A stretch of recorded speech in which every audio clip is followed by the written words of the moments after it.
کبھی نہیں، اپنا ہی گلا گھونٹتا وہ اٹھا اور شاور کھول کے پانی کے نیچے کھڑا ہو گیا۔ کافی ٹھنڈا پانی تھا۔ اس کو احساس نہیں ہوا البتہ۔ ناز آنٹی فوت ہو گئی ہیں۔ کیا؟ اس اطلاع پر صوفیہ اور ساز کھڑی ہو گئی۔ ان کی آنکھیں بھیگ گئیں اور دونوں نے اپنے منہ میں کچھ پڑھا تھا۔ مگر کیسے؟ صوفیہ نے سوال کیا۔ انہیں کینسر ہو گیا تھا۔ یہ دوسرا جھٹکا تھا۔ دونوں ہی بے ساختہ رو دیں۔ اللہ ان کی مغفرت کرے، دونوں بولی اور بیٹھ گئی۔ عمر خیام کہاں ہے؟ وہ وہیں ہے۔ آف کورس صوفیہ، کیسے سوال کر رہی ہو؟ اس کی ماں فوت ہو گئی ہے، وہ وہیں ہوگا۔ صنم نے نفی میں سر ہلاتے کہا۔ ہاں، بہت دکھ کی بات ہے، وہ بولی۔ وہ اچھی تھی، ساس آہستگی سے بولی۔ دونوں نے اس کی سمت دیکھا اور اس بات سے تو انکار ہی نہیں تھی کہ وہ اچھی تھی۔ ان کا اخلاق اس گھر میں رہنے والے ہر شخص سے بڑھ کر تھا۔ کچھ دیر بھی صدمے میں نہ گزر پائے تھے، سوہا آ گئی۔ نیل پینٹ پہ پھونک مارتی وہ ان تینوں کو دیکھنے لگی جو ادھر ادھر ہو گئی تھی۔ ساس، اس نے اسے ہی پکارا جس کا کل پیپر تھا۔ جی، وہ نہ چاہتے ہوئے بھی بولی۔ میرے پاؤں کو مساج کر دو، بہت دکھ رہے ہیں، وہ بولی اور صوفیہ اور صنم نے ساس کی جانب دیکھا۔ وہ کل کے پیپر کا غم نہیں بھولی تھی کہ سوہا نے اسے ٹیز کرنے کی قسم کھا لی تھی۔ شازیہ سے کرا لو، سوہا اس کا پیپر ہے، صوفیہ بولی جبکہ سوہا نے بیزاری سے اسے دیکھا۔ تم سے بات نہیں کی میں نے، اگر تمہارے ہی ہو تو ٹھیک ہے ورنہ میں بولتی ہوں، امی سے وہی کہیں گی تمہیں، بلکہ ایک کام کرتے ہیں، نجمہ چچی تو فارغ ہوں گی، ان سے کروا لیتی ہوں۔ وہ سکون سے پلٹ گئی۔ ساس صوفیہ صنم ایک دوسرے کو حیرانگی سے دیکھنے لگی۔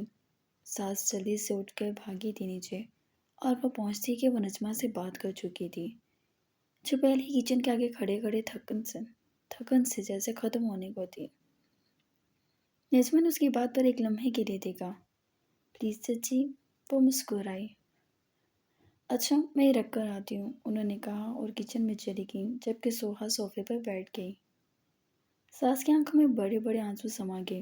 اس کی ماں گرم پانی لے آئی اور اس سے پہلے وہ سوہا کے پاؤں میں بیٹھتی ساس کا دل پھٹ سا گیا۔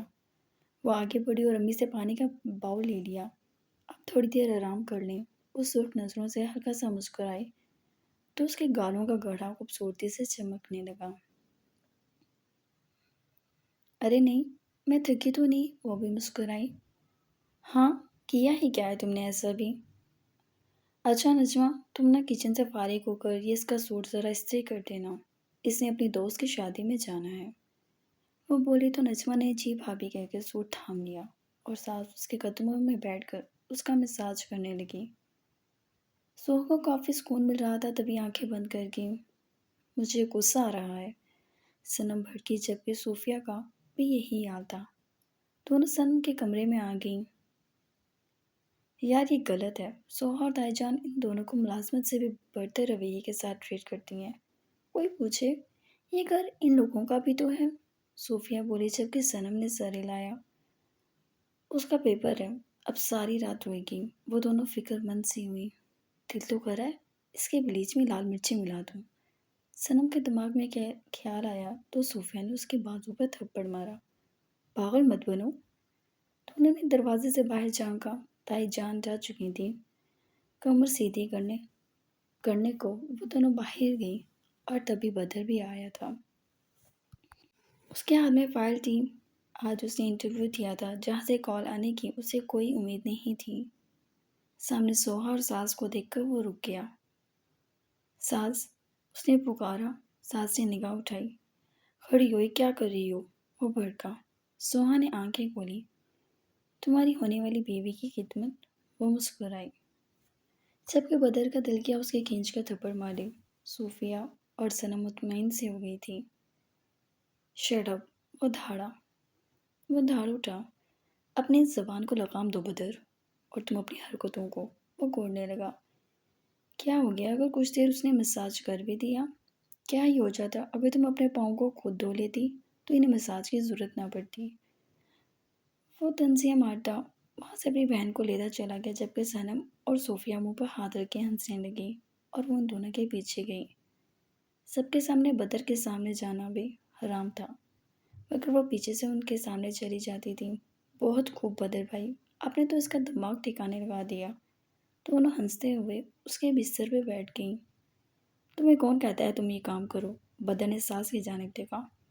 وہ امی سے کراتی اگر میں نہ کرتی، ساس نے گال صاف کیے۔ بدر کو لگتا تھا یہ اس کا قصور ہے۔ اب بھی چچی اس کے کپڑے پریس کر رہی ہیں۔ صوفیہ نے اطلاع دی۔ بدر ساس کو چھوڑ کے باہر آ گیا اور نجمہ کو تلاشنے لگا۔ سوہا لاؤنج میں نہیں تھی، جبکہ لاؤنج کے پیچھے ایک طرف اس کی ماں تکی ہاری اس کے کپڑے پریس کر رہی تھی۔ بدر نے غصے سے اس کے کپڑوں پر استری رکھی اور ماں کو کھینچ کر زبردستی وہاں سے لے گیا۔ میرا سوٹ جلا دی چچی آپ نے، وہ چلا اٹھی جبکہ سب کھانا لگنے کا انتظار کر رہے تھے۔ تایا جان نے اسے بڑی کڑوی نگاہ سے دیکھا۔ کہاں جا رہی ہو؟ وہ پوچھنے لگے۔ ان کے سامنے کسی کی بولنے کی مجال نہیں تھی۔ بابا جانی، مجھے اپنے فرینڈس کی شادی میں جانا ہے۔ کس سے پوچھ کر؟ وہ بولی۔ اجی جانے دیں، بچی ہے، ایک ہی ہماری بیٹی ہے، اس کے چونچلے پورے نہیں ہوں گے تو کیا فائدہ؟ بھولو مت، ایک اور بھی تھی، وہ غصے سے بولے۔ تائی چپ ہوگی۔ کہیں نہیں جانا، جاؤ اندر، وہ بولے اور پھر کھانے لگے۔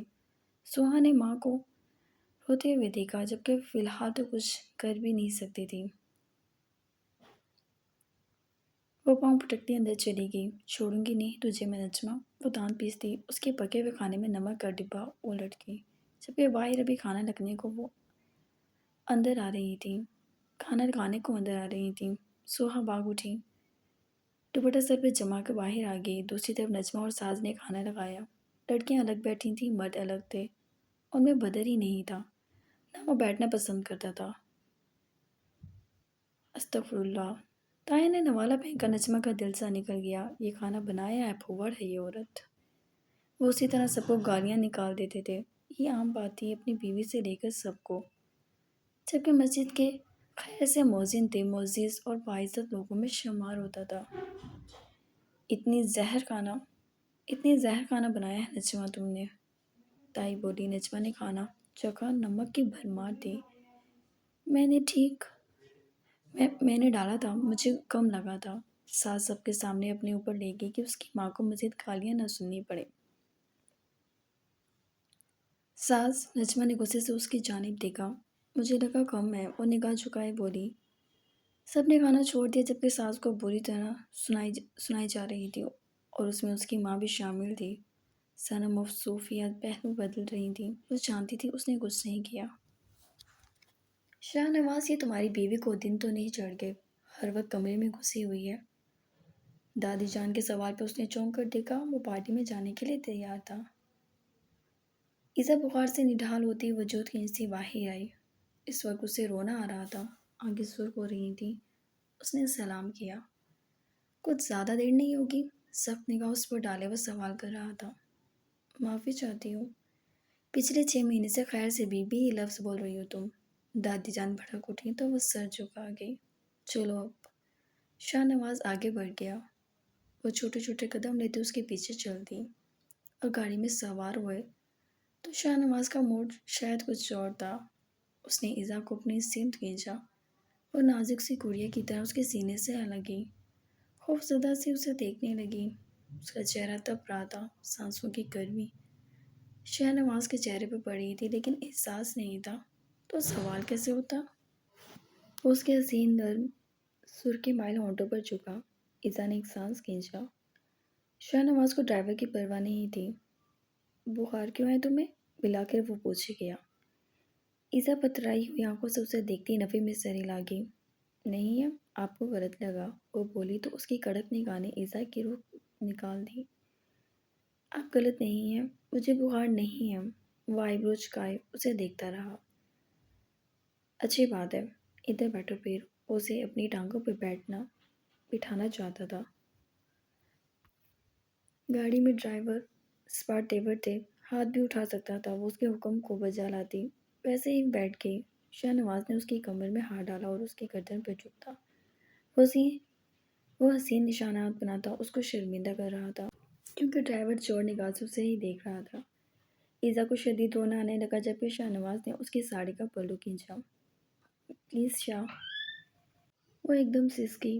روکو گاڑی، وہ کرایا، دفعہ ہو جاؤ۔ ڈرائیور جلدی سے باہر نکلا اور شاہ نواز سکندر نے اسے کسی موم کی گولیاں کی طرح گاڑی کی سیٹ پر پٹکا اور اسے دیکھنے لگا۔ آج تک شاہ نواز کی غربت میں ایزا شاہ کی اپنی مرضی شامل نہیں ہوئی تھی۔ جاری ہے۔